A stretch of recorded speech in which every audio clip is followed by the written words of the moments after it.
मराठा आरक्षणाबाबत देखील मी दोन्ही सभागृहामध्ये विस्तारपणे माहिती दिली, तसेच पुढची दिशा देखील स्पष्ट केली।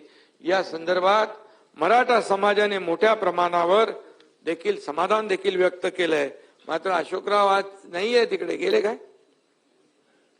अशोक ऐकत असतील, आहेत बाहेर ना?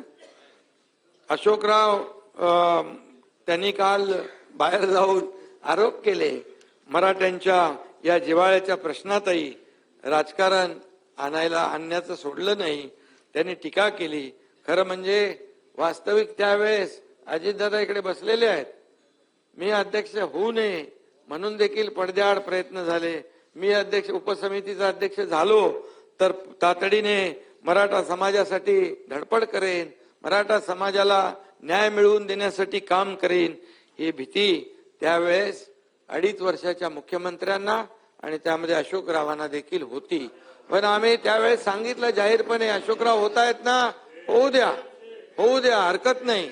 परंतु आजची परिस्थिती जी आहे ती निर्माण झाली नसती हे मी छाती ठोकपणे ते सांगू इच्छितो। आणि म्हणून जे काही साठलोट केलं, डावललं, हा विषय झाला गेला, गंगेला मिळाला, त्याच्यावर मी काय बोलू इच्छित नाही। पण अशोकराव बाहेर असले तर वैभव आहेत का बाहेर? ऐकतात आणि कुठे बोलतो मी? अरे बोलायचं किती आहे माझ्याकडे इथे। आता तुम्ही जशा पद्धतीने आरोप रोज करता इकडे, तुम्ही स्वतःवर घेऊ नका, पायऱ्यांवर, प्रत्येक अधिवेशनात, रस्त्यावर, त्याच्या तुलनेत मी किती बोलतोय, मी किती संयम बाळगलाय। मी संस्कृती परंपरा आपली सोडलेली नाही महाराष्ट्राची।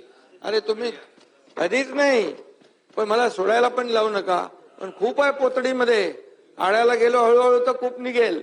त्यामुळे अशोकरावांना मी एवढंच सांगतो, तुमच्या आदर्श कारभारामुळे अशोक पर्व तर चमकलं, पण मराठा पर्व मात्र अंधारातच ठेवलं आपण।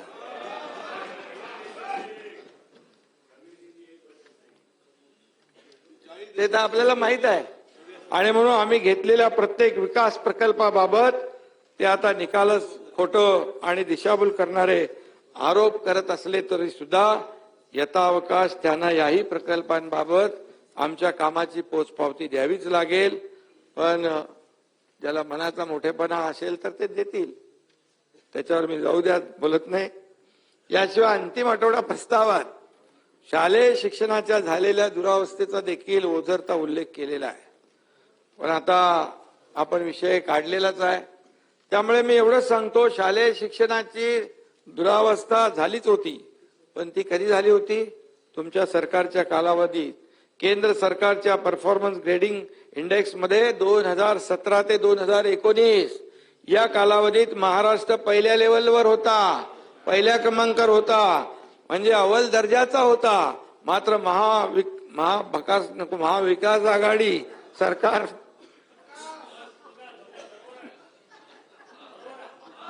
महाविकास आघाडी आणि या सरकार सत्तेत आल्यानंतर शिक्षण व्यवस्थेची घसरण होण्यास सुरुवात झाली आणि 2021-22 साली राज्य 3ऱ्या लेवलवर विजयराव गेलं, म्हणजे 3rd क्लासवर गेलं।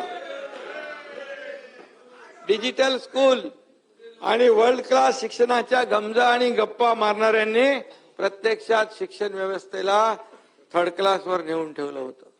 ही वस्तुस्थिती आहे वर्षाताई, ही वस्तुस्थिती आहे, तपासून बघा। पण आम्ही कारभार हाती घेतल्यापासून शाळांचा आणि शिक्षणाचा दर्जा उंचावण्यासाठी सातत्याने काम सुरू केलं। माझी शाळा सुंदर शाळा हे अभियान आम्ही राज्यभर राबवतोय, त्याची सुरुवात देखील झाली आहे। महावाचन अभियान राज्यभरात राबवलं जात आहे, त्यामुळे वाचन संस्कृती वाढेल, विद्यार्थ्यांना वाचनाची गोडी लागेल। संच मान्यता, अध्यक्ष महोदय, शिक्षक भरती आणि शाळा मान्यता या सर्व प्रक्रिया अत्यंत पारदर्शक पद्धतीने आमचे शिक्षण मंत्री केसरकर राबवत आहेत।